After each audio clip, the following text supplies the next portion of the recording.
Elecciones en Guatemala. El sistema se resiste pese al ascenso del voto de castigo y antiélite. Artículo de Carlos Malamud y Rogelio Núñez Castellano publicado el 14 de junio de 2023.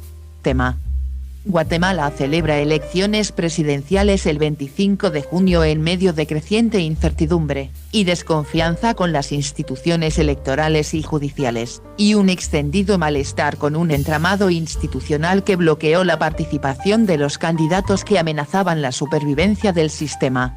Resumen: el voto de castigo a los oficialismos extendido por América Latina, y que en 2023 llevó a la victoria a diferentes versiones de la derecha, tendrá en Guatemala un nuevo capítulo.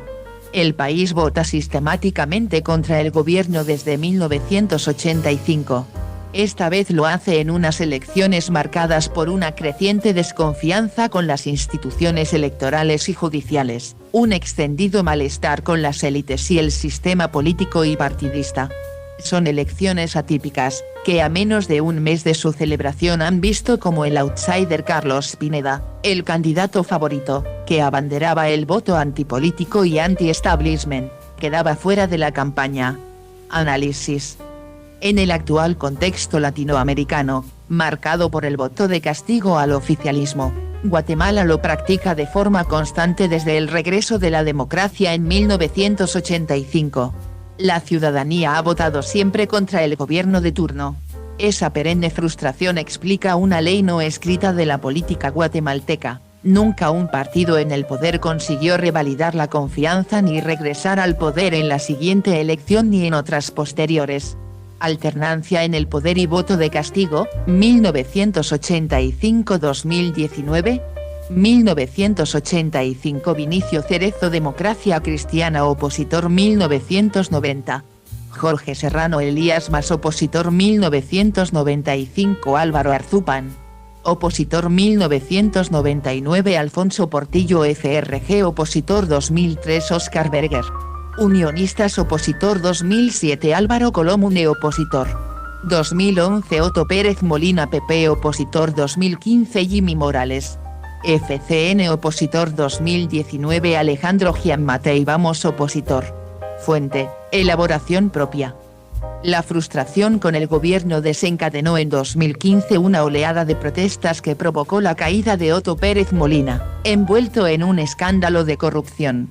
Ese año y en 2019 el voto se dirigió a outsiders sin experiencia política, Jimmy Morales, o a figuras de amplia trayectoria que ni habían gobernado ni habían pasado a la segunda vuelta, Alejandro Gianmatei.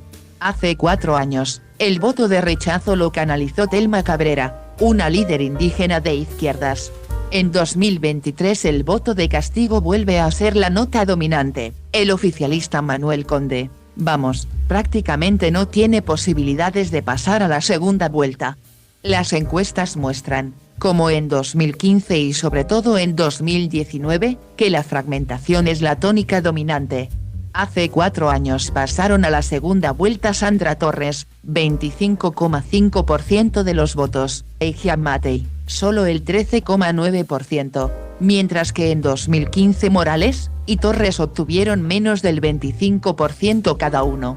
Esta vez los sondeos muestran la persistente fragmentación del voto y el incremento del número de candidatos, pasando de 10 candidaturas en 2011, 14 en 2015, 19 en 2019 y 22 en 2023. Candidaturas para las elecciones de 2023. Rudy Guzmán. Nosotros derecha populista Samuel Morales Nación FCN. Derecha populista Álvaro Trujillo Cambio Derecha populista. Manuel Conde Vamos Derecha Zuri Ríos Valor Unionista. Derecha Rudio Lexan Mérida PH Derecha Luis Lampadilla. PIN Derecha Julio Rivera Clavería Mi Familia Derecha. Rafael Espada Partido Republicano Derecha Amílcar Rivera. Victoria Derecha Isaac Farchi Partido Azul Derecha. Giovanni Reyes Ortiz Bienestar Nacional, Bien, Derecha. Hugo Peña Comunidad Elefante Derecha Armando Castillo.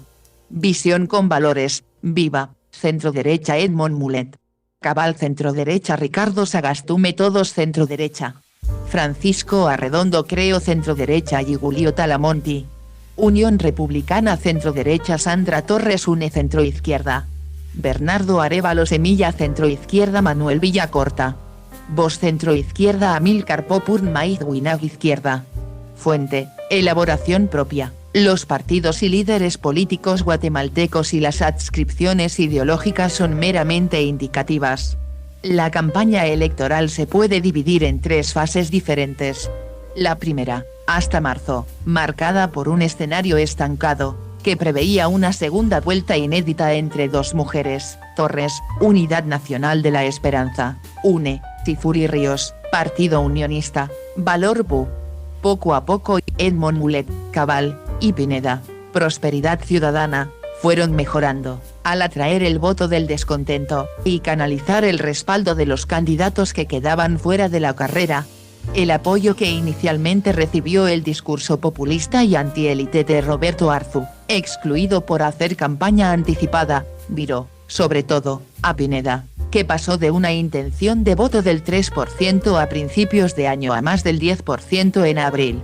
Mientras Conde, el candidato oficialista, nunca mejoró su intención de voto pese al respaldo del aparato del Estado, y de la red de alcaldes progubernamentales. La segunda fase arrancó en abril, cuando las encuestas, de nuestro diario SMS y la más fiable, y de mayor prestigio de Prensa Libre en mayo, situaron en cabeza a Pineda, con un 28,3%, nuestro diario, y un 23,1%. Prensa Libre, y un triple empate para el segundo puesto entre Mulet, 10,4%, Torres, 10,3%, y Ríos, 10%, aunque Prensa Libre colocaba a Torres en la segunda posición de forma destacada, 19%. El rápido e inesperado crecimiento de Pineda lo convirtió en centro de los ataques de los restantes candidatos, y desencadenó una maniobra política para apartarlo de los comicios. La operación fue liderada por Cambio, el partido de Manuel Valdizón, antiguo aliado y ahora enemigo político, una fuerza por la que Pineda intentó ser candidato.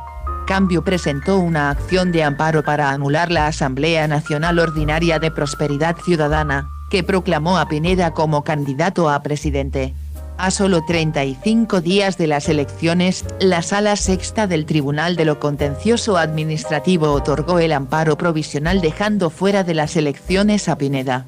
La tercera etapa de la campaña, de mayo a junio, ha estado centrada en la pugna por conquistar los votos que dejaba Pineda.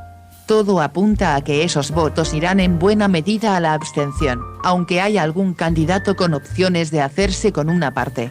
Una encuesta de Cid Gayub de finales de mayo dibujaba un nuevo panorama, si bien Torres subía 3 puntos, hasta el 22%, Mulet era el que más crecía, del 14 al 21%, y Ríos apenas avanzaba hasta el 19%, desde el 16%. El voto urbano de Pineda se lo llevaban principalmente los otros 2 candidatos, de mayor fuerza en las zonas urbanas, sobre todo Mulet y en menor medida Ríos, mientras Torres, más fuerte en las zonas rurales, se beneficiaba menos por esta exclusión. Pineda, por su parte, ha promovido el voto nulo para deslegitimar el proceso, y obligar a repetir las elecciones si el voto nulo superara el 50%. Volatilidad partidaria. 2 macrotendencias y 6 tendencias. La extrema fragmentación partidaria conducirá a la segunda vuelta, un fenómeno que ocurre desde el regreso de la democracia. Siempre ha habido balotaje para elegir presidente. Desde 1985, la historia política guatemalteca está marcada por la volatilidad de los partidos, cuya supervivencia no suele superar la década, sumada a una creciente fragmentación. Al mismo tiempo, en 2023, es posible encontrar 2 megatendencias, voto prosistema y voto antisistema, a partir de 6 constantes presentes desde 1990.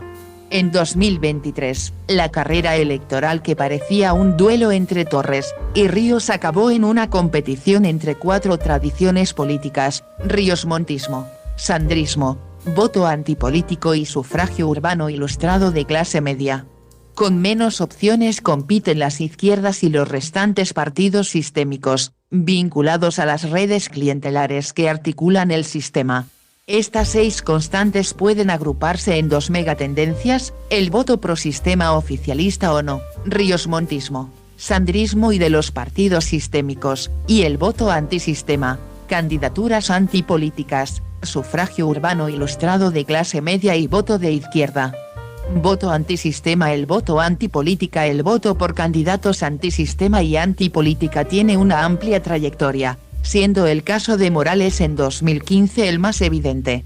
Morales venía de fuera de la política tradicional, era cómico de televisión, lo que le ayudó a presentarse como alguien que rompía con la corrupción imperante. Su lema era ni corrupto ni ladrón, en un contexto de fuerte crisis institucional tras la caída de Pérez Molina arrastrado por el escándalo de la línea.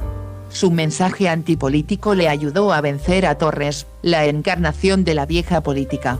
El voto de desafección al sistema desde la izquierda lo encarnó Cabrera en 2019, que fue la cuarta más votada. En 2023 el papel de candidato antipolítico lo ejerció Pineda, una figura mediática, hábil con las redes sociales, conocido como el candidato tiktokero y el rey del TikTok, con un discurso antisistema, provocador, atacaba a la élite económico-social y victimista, denunciando atentados en su contra. Esta fue la primera campaña en que las redes sociales han sido más importantes que los medios de comunicación tradicionales, especialmente la televisión en abierto. Llenó el espacio dejado por Arzu, el candidato trumpista bukelista de mayores opciones, prefiere 1000 veces más a Bukele que a Ortega, hasta que se le prohibió participar. Pineda supo estar presente en los medios con una imagen de empresario exitoso, encarnación de lo no político. Lamentablemente en Guatemala la política la hacen los políticos, y de la antipolítica. El problema de Guatemala son los políticos, fuera los políticos de la administración pública, no creo en los partidos. Su discurso confrontativo y directo ha calado, y ha dejado entrever igualmente una preocupante agresividad verbal contra los periodistas, así como un desprecio hacia el legislativo que recuerda a Bukele: hay un poder más importante que el del Congreso, es el poder del pueblo y con el poder del pueblo se puede gobernar. Pineda ha sido un síntoma de la crisis del sistema, también de representación, de los partidos y de la clase política. Pineda, como Morales o Valdizón al comienzo de su carrera, desafiaba el sistema y el estatus, encarnado por Ríos y Torres, con sus redes clientelares, pactos caciquiles y, por décadas, activa presencia en el centro del poder. También suponía una importante tendencia del voto presente en la coyuntura latinoamericana, no populista sino populachera, discurso agresivo, conservador, frontal, políticamente incorrecto, en ocasiones soez o maleducado. Alardea de ser como la gente común pues habla su lenguaje. Es el caso de Rodrigo Chávez, Costa Rica, Rodolfo Hernández, Colombia, Javier Milei, Argentina, Franco Parisi, Chile, Payo Cubas, Paraguay, Rafael López Aliaga, Perú, o Jair Bolsonaro, Brasil. Un Pineda empresario, como Hernández, y maneja las redes sociales, como Hernández y Bukele. El voto urbano ilustrado. En Guatemala existe una tradición de voto urbano, especialmente capitalino, de clase media y reformista que, en su momento, encarnó Eduardo Suger, 2% en 2003, 7% en 2007 y 19% en 2011, y ahora Mulet. De amplia trayectoria política, desde los años 80, y diplomática, desde los 90, Mulet representa una opción de centro reformista apoyada por la élite económica que obtuvo, según los parámetros nacionales, un buen resultado en 2019, 7%. Mulet, que intentó ofrecer una imagen más cercana, alejada de su perfil académico, se presenta como una alternativa seria y novedosa frente a Torres y Ríos, representantes de la política tradicional. El voto de la izquierda. Las izquierdas han vuelto a mostrar dos de sus problemas históricos, la fragmentación y la dificultad de llegar a la población. La exclusión de Cabrera, líder del Movimiento para la Liberación de los Pueblos, MLP, 10% y casi medio millón de votos en 2019, ha sido decisiva para disminuir las opciones de una izquierda que en 2019 obtuvo buenos resultados, aunque castigada por su división. Unidos habrían pasado a segunda vuelta, ya que la suma del MLP, Cabrera, 10%, WINAP, 5%, y la Unidad Revolucionaria Nacional Guatemalteca, URN, 2%, superaron al segundo más votado, Giammattei, 13,9%. En 2023, ningún partido de izquierda pudo captar el voto huérfano, ni las nuevas fuerzas moderadas y emergentes, Semilla o Vox, ni la izquierda tradicional, URN. Candidatos pro sistema a la pervivencia del sandrismo. Este es el tercer intento de Torres para ser presidenta. Lo intentó en 2011, pero su candidatura fue rechazada por el Tribunal Supremo Electoral, TSE, por consanguinidad con el entonces presidente, su esposo Álvaro Colom. Su intento de divorcio para ser candidata fue rechazado por la Corte de Constitucionalidad. En 2015 y 2019, cuando fue la más votada, pasó a segunda vuelta, aunque en ambas ocasiones fue derrotada en el balotaje por Morales hace 8 años y Giammattei hace 4. Torres tiene un sólido suelo electoral, y un techo que hasta ahora no ha roto. Su hándicap es el fuerte rechazo, especialmente en la capital, donde es percibida como una mujer autoritaria y vinculada al sistema. De alguna manera ha cogobernado desde 2008, esposa de Colom y luego mediante alianzas con Morales y Giammattei. Junto al voto de rechazo, destaca su sólido piso electoral, al pertenecer a la Unidad Nacional de la Esperanza, UNE, el único partido con estructura y cuadros nacionales y gran apoyo social, sobre todo en el interior, gracias a las políticas sociales que impulsó en el gobierno de su esposo. Predomina una propuesta de tintes clientelísticos, en línea con su gestión al frente de las políticas sociales entre 2008 y 2012. Una de sus banderas fue Sandra Cumple, en alusión al reparto, altamente personalista y vinculado a su figura, de ayudas sociales durante el gobierno de Colom. Al igual que Ríos, estos años ha ido limando sus aristas, y convirtiéndose en una política tradicional y conservadora. Su lema en esta campaña, orden y transformación, resume su deriva ideológica. Al intentar llegar no solo a su tradicional nicho de voto clientelar, sino también a uno más urbano y formado, y más conservador, lleva como compañero de fórmula al pastor evangélico Romeo Estuardo Guerra Lemus. Su apuesta por la mano dura supone un cambio respecto a la UNE de Colom, el abanderado de la mano blanda. El riosmontismo. El paso a la segunda vuelta o una victoria de Ríos confirmaría la presencia y permanencia del riosmontismo, un fenómeno estructural en la cultura política nacional. El riosmontismo encarna un voto conservador, de valores familiares y tradicionales cercano a la idiosincrasia evangélica neopentecostal, que apela a la mano dura para combatir la inseguridad. Posee un fuerte componente de liderazgo carismático de raíz evangélica, en torno al 40% de la población es neopentecostal. El riosmontismo se origina en la dictadura de Ríos Montt, 1982-83, y ha seguido teniendo, desde entonces, una presencia política persistente, tanto directa como indirecta. Ha evolucionado y ahora le toca a la hija del dictador. El movimiento, sin renunciar a sus orígenes, se han modernizado y rejuvenecido, manteniendo sus bases sociales y clientelares. En 2023 Ríos se presenta como continuadora del legado político e histórico de su padre. Ha sabido agiornarse, moderando su mensaje y adaptándolo a los nuevos tiempos. Su programa de gobierno, el Plan 440, se centra en la convicción de creer en Dios y la familia como la base de la sociedad y apoya el modelo Bukele, tomando como ejemplo las fortalezas de los hermanos salvadoreños y colombianos, que han logrado un impacto contundente en el área de seguridad. Pese a estos esfuerzos, Ríos no ha conectado con el electorado, su intención de voto permanece congelada, lastrada por su imagen, una mujer que encarna a la élite en el vestir y el hablar, y su historia, es una Ríos Montt. El voto por los partidos de derecha del statu quo. El oficialista Conde espera que el aparato del Estado, y sus alcaldes le suministren los votos, y compensen la falta de apoyo popular de Giammattei, lo que no ha ocurrido. Conde encarna el voto de la élite política, que gobierna desde los años 90, patrimonializando el aparato estatal, aceitando las redes caciquiles y clientelares y cooptando los poderes del Estado, incluyendo el judicial, vetando candidaturas alternativas o peligrosas para el statu quo.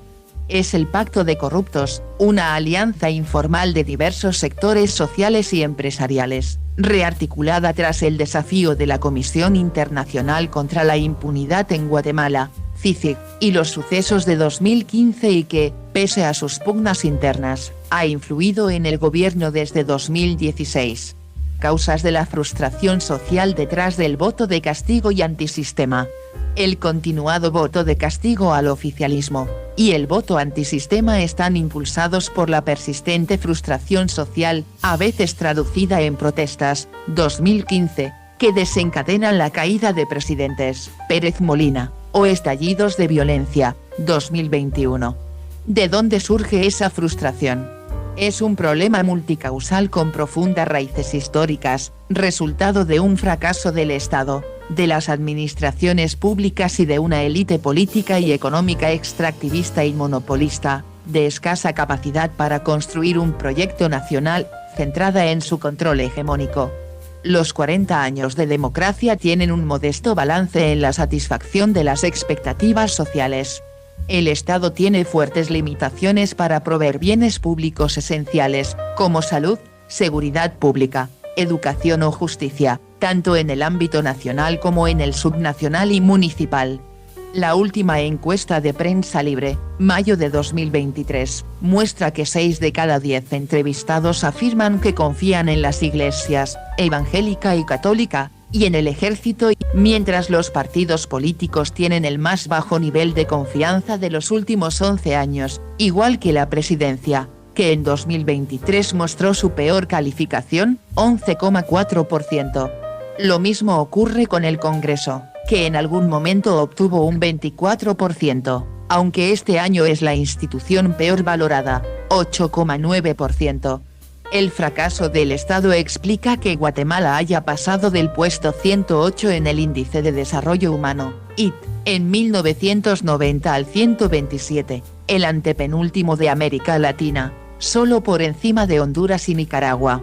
Es un país de desarrollo humano medio, con indicadores por debajo del promedio latinoamericano, especialmente en educación y nivel de vida. El 59% de sus 18 millones de habitantes viven en la pobreza, el 50% de los niños de menos de 5 años sufre desnutrición. Es el país latinoamericano con mayor pérdida de IT por desigualdad, estancamiento y retroceso en la calidad y cobertura del sistema educativo y deterioro en el acceso a la vivienda, empleo, servicios básicos, educación y tecnología.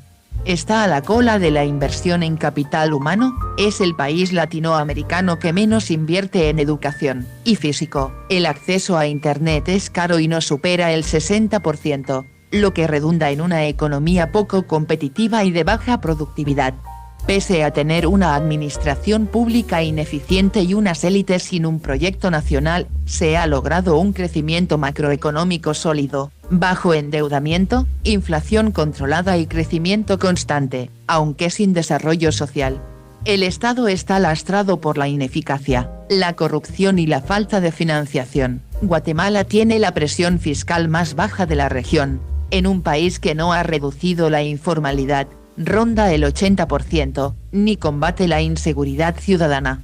El fracaso institucional, con sus derivadas económicas y sociales, genera 500.000 de emigrantes anuales, que huyen de un país sin oportunidades. De los 270.000 jóvenes egresados cada año, apenas 23.000 acceden al mercado laboral. A esto se agrega la corrupción. Desde 2017 se conoce un descenso significativo en su combate, según el Índice de Percepción de la Corrupción de 2022 de Transparencia Internacional. El deterioro institucional alcanzó a los organismos judiciales y a los responsables del funcionamiento electoral. Las elecciones de 2023 se celebrarán con la rémora de la crisis reputacional que afecta al Tribunal Supremo Electoral y a la Corte de Constitucionalidad. Las elecciones están lastradas por los nombramientos de magistrados, registro de candidatos y la anulación de candidaturas. La interpretación discrecional de la normativa es un hecho. La Misión de Observación Electoral, MOEGT, un consorcio de 7 organizaciones de la sociedad civil, independientes y no partidarias, alertó sobre la aplicación de criterios diferenciados, discrecionales e inconsistentes para inscribir y revocar candidaturas, y la utilización de recursos judiciales para dirimir diferencias políticas, con daños irreparables a la credibilidad y legalidad electorales. El resultado fue que, en 2019 Thelma Aldana y Ríos, las dos figuras de mayor proyección fueron excluidas por tecnicismos. En 2023 se rechazó la inscripción de las tres figuras con mayores opciones de crecimiento, a la vez muy críticas con la élite política y económica tradicional. Primero Arzu, el quinto más votado en 2019, con tecnicismos arbitrarios.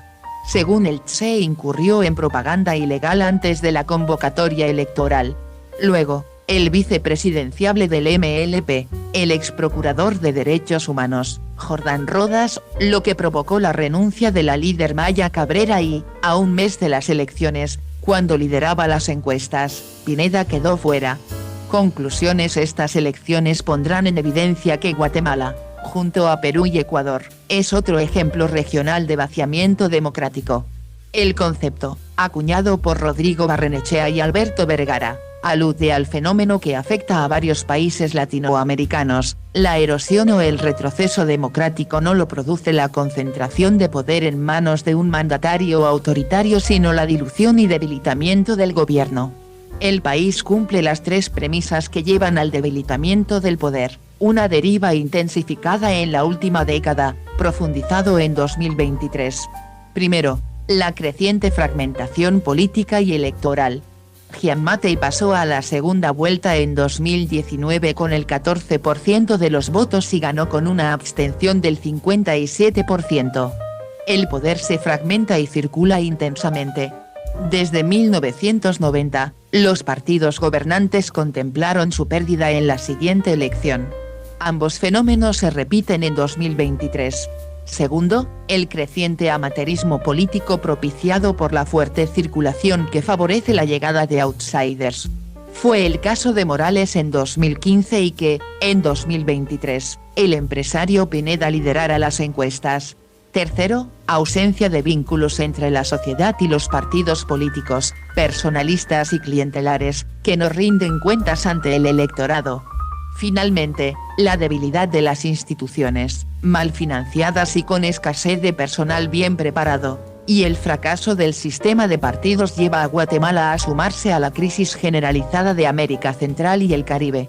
La región se sitúa en la periferia del desarrollo, y es tensionada por la presión migratoria, y la labor de los cárteles del narcotráfico, que en el último lustro han colapsado países: Haití, han golpeado a nuevas y viejas dictaduras, Cuba y Nicaragua, a caudillos con tendencias autoritarias, El Salvador, a naciones penetradas por el narcotráfico, Honduras, y a países con modelos de desarrollo en crisis, Costa Rica y Panamá.